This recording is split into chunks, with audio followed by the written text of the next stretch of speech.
He expected to see the glassy glaze of death that he was so very familiar with, but instead her emerald eyes blazed with renewed life. "Patrick," she whispered softly, extending a pale hand toward him.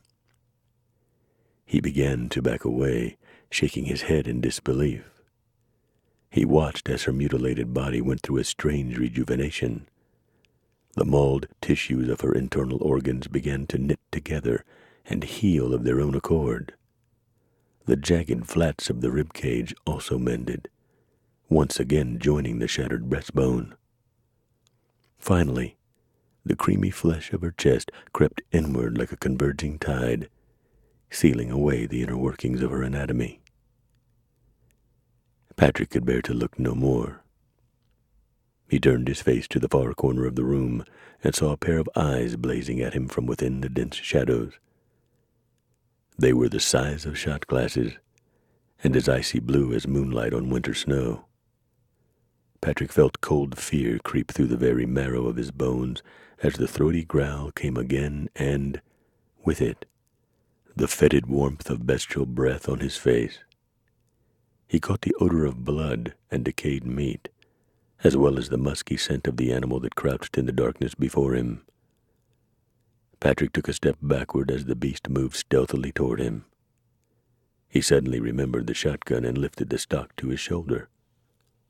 He squeezed both triggers, sending a bee-swarm of buckshot at the center of the hulking monstrosity.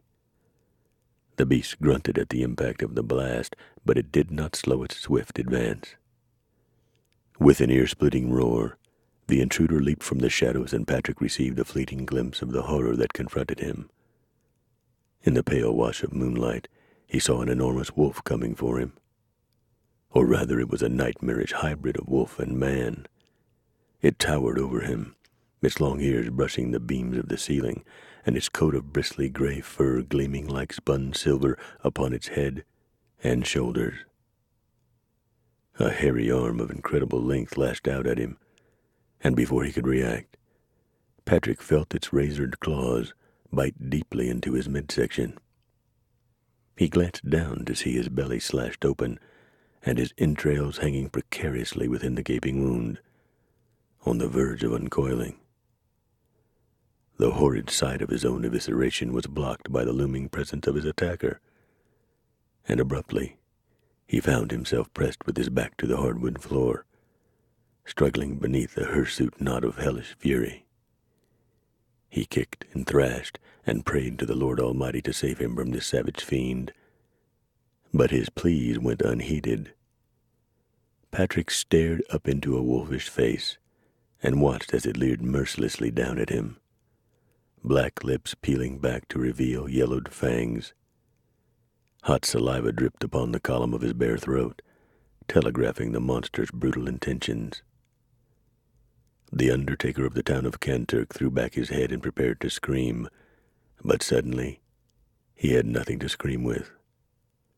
The sharp mass of ivory fangs yawned wide and dipped, sinking deeply into the tender flesh of his gullet and ripping his throat open as unconsciousness overcame him.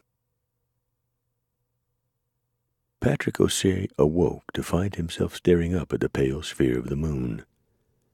Puzzled, he regarded it for a long moment, for it had shifted its position since the last time he had seen it. From where it hung in the dark November sky, he'd guessed that a couple of hours had passed since the time of his death. Abruptly, he sat up and found himself in the middle of the Kanturk cemetery. In fact, he was perched atop the earthen mound of the very grave he had dug and filled that afternoon. He glanced at the head of the grave and saw someone standing with his back to the oak. The man was tall and elderly, dressed in a suit of fine black cloth. His features were angular and hardy in color, topped by a thick mane of silvery hair. He held a knotty blackthorn cane in his hands, the nimble fingers caressing the shillelagh like some men would caress the breast of a woman.